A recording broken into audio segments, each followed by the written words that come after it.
recently read that scientists have generated electricity from rain and that this method could produce up to 100 watts per square meter.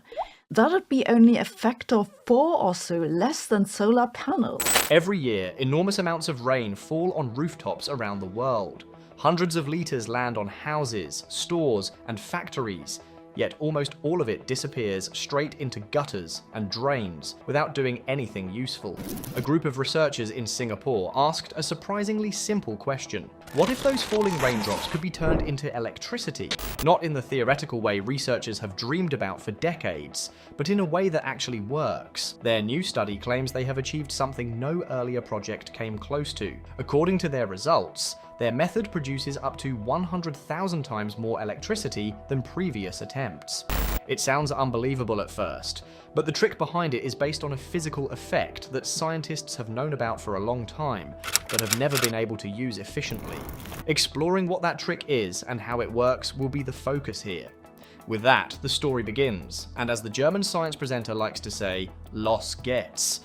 Hydropower is one of humanity's oldest allies. People have used the movement of water to grind grain, run mills, and generate electricity for thousands of years. In Germany alone, more than 7,300 hydropower plants feed power into the national grid and generate around 20 terawatt-hours of electricity per year. Around 12% of all renewable electricity in Germany comes from water, and the total share of hydropower is close to 5% of all electricity produced in the country. On the global scale, the numbers are even more impressive. More than 4,250 terawatt-hours are produced every year through hydropower, making it the single largest source of renewable energy on Earth. But here lies the main problem. The potential for traditional hydropower is almost completely tapped out. Nearly every suitable river has already been used, and new construction is nearly impossible in many places because of environmental regulations. Much of the scientific community agrees that the era of building new, large hydroelectric dams is ending in many countries, but that does not mean water-based energy is finished. It simply means researchers must look beyond rivers and lakes for new ideas. One overlooked source is rain. Germany, for example, received roughly 900 millimeters of rainfall in 2024, making it one of the wettest countries in Europe. Every roof in the country collects an enormous amount of rain that simply runs away unused. So the question is obvious. What if rooftops could become miniature hydropower stations? Not only for solar panels, but also for rain-powered electricity.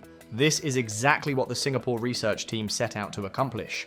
Their goal was to find a way to harvest electricity from falling drops of water by solving a major physical limitation that had stopped earlier designs from working. That limitation is known as the Debye length. Before describing how they overcame it, the basic physics needs to be understood. Scientists have long known that when water flows across a solid surface, electrical charges separate at the contact area. This zone where water touches a solid object is called the interface. Water molecules, which consist of H2O, sometimes break apart through a process called self-ionization.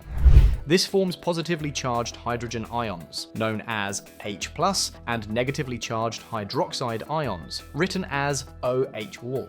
When water flows through a tube, these ions can separate. The positive ions travel with the flowing water downward, while the negative ions cling to the surface of the tube wall. In theory, this creates two regions with different charges, and if the ends of the tube are connected with electrodes, an electric current flows. The idea seems simple. Increase the surface area using very narrow channels, such as nanotubes or microtubes, and get more charge separation, which should create more electricity. However, two major problems stopped these systems from becoming practical.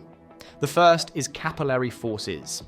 In very thin channels, water tends to stick to the walls and often rises upward instead of flowing freely downward. Pumps are required to push the water through, but those pumps consume more electricity than the system generates. The second issue is the Debye length. This is the extremely thin region near the wall where the separated charges actually remain separated.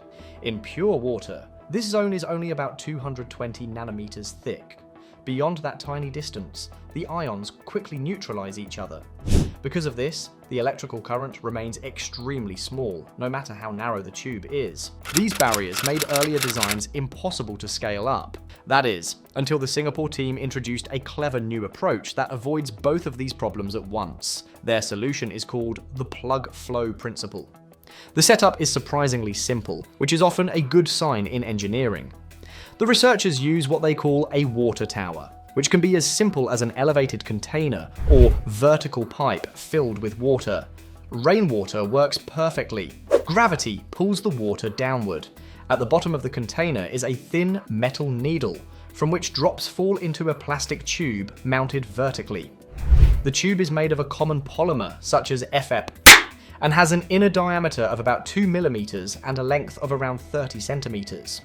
The important part is that the water does not flow as a continuous stream. Instead, the needle breaks it into individual droplets. Inside the tube, these droplets form a pattern of water, then air, then water again, repeating like a chain of pearls. Each water segment is called a plug, and the flow pattern is known as plug flow. This pattern creates many separate boundaries inside the tube. At every water-air boundary, the interface dries and re-wets repeatedly. This allows the negative hydroxide ions to attach to the tube wall again and again, while the positive ions continue to move downward with each new water segment. Because the charges are renewed at every boundary, they can separate across much greater distances than the Debye length would normally allow. Instead of only separating over nanometers, they can separate over centimeters. The measured results show the success of this idea. In laboratory tests, the system achieved an energy conversion efficiency above 10%. A single tube, with a flow rate of 80 milliliters per minute through a 32 centimeter FEP tube, produced around 440 microwatts of power. The power density can reach up to 100 watts per square meter.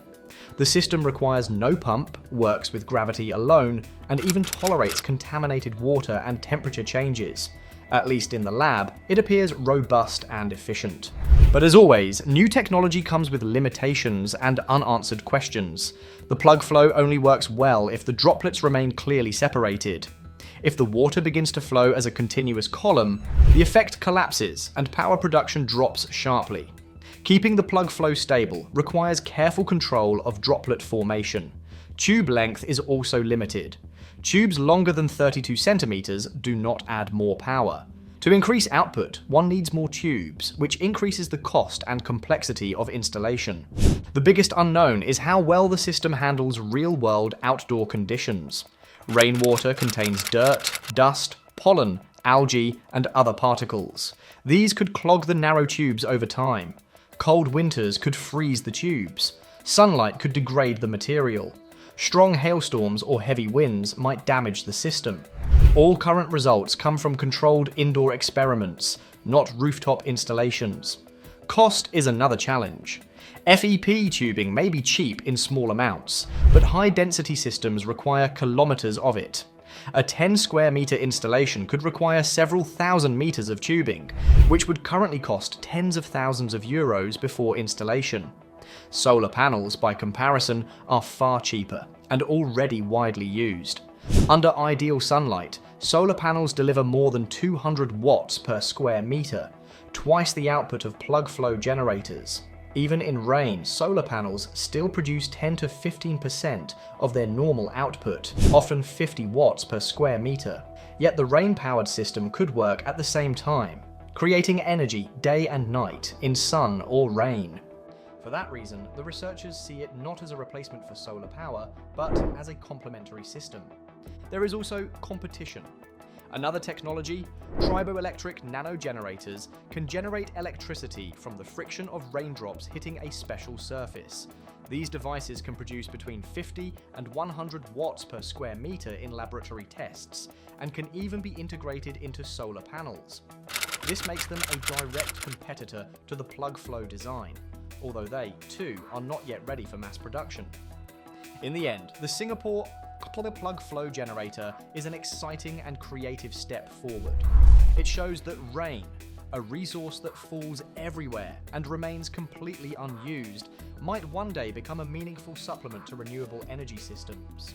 The idea is not yet a full solution and comes with many practical limits, but as a future add-on for rooftops and as a way to generate electricity in all weather conditions, it has strong potential.